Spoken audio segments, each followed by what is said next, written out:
Opinion টাইমসে আপনাদের সকলকে স্বাগত। আমি এআই সাহেব রয়েছি আপনাদের সাথে। চৈত্র সংক্রান্তিতে বর্ষ বিদায় জানাতে জোহরবেদিতে সাদা আলপনা এবং তা শেষ হতেই বর্ষবরণে অভ্যর্থনায় সেই আলপনাকে রঙিন করে তোলার মধ্য দিয়ে শুরু বর্ষবরণ উৎসব।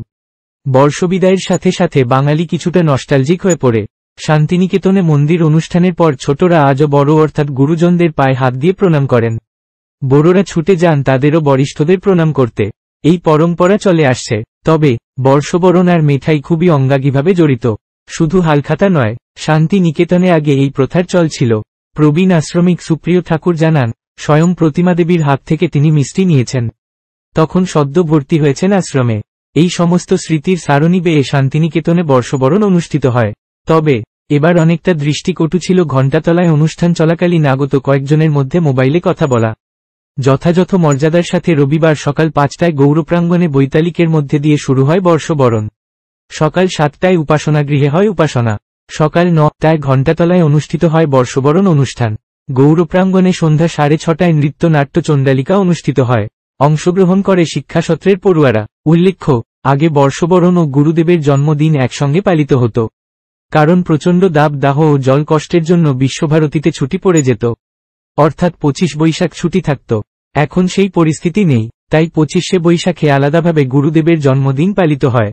বিশ্বভারতীতে প্রথম নববর্ষ পালিত হয় 1936 সালের 15 এপ্রিল, বাংলা 1343 সালে। 1941 সালের 14 এপ্রিল তথা বাংলা 1348 সালের 1লা বৈশাখ বর্ষবরণের দিন কবির জীবদ্দশায় শেষ জন্মদিন পালন হয়। শান্তিনিকেতনের বাইরে হালখাতার পুজো, মন্দিরে ভিড়, ব্যবসায়ীরা ছোটেন হালখাতার পুজোর জন্য। স্বাভাবিকভাবে তারাপীঠ, নলহাটি, কঙ্কালীতলার ভিড় দেখা যায়। মতিচুর লাড্ডুর প্যাকেটে হাতে হালখাতা করে বাড়ি ফেরে বাঙালি। এখন এই পর্যন্ত। নজর রাখুন, সঙ্গে থাকুন ওপিনিয়ন টাইমস। ওপিনিয়ন টাইমসে আপনাদের সকলকে স্বাগত। পশ্চিমবঙ্গে এই প্রথম বাংলা নিউজ পোর্টাল। আমি এআই দিয়াসিনী, আর আমার সাথে আছে আমি এআই আদিত্য।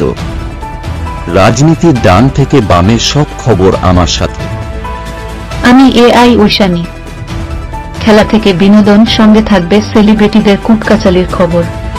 আমি এআই সিদ্ধার্থ। বাজার অর্থনীতি থেকে রাজনীতির ওঠাপড়া, কুর্সি বদলের সব খবর আমার সাথে। আমি এআই দীপ্তি, থাকবো আপনাদের সাথে। সত্যের উদ্ঘাটন, নিরপেক্ষ বিশ্লেষণ, সঠিক খবর প্রদান। সঙ্গে থাকুন, দেখতে থাকুন ওপিনিয়ন টাইমস।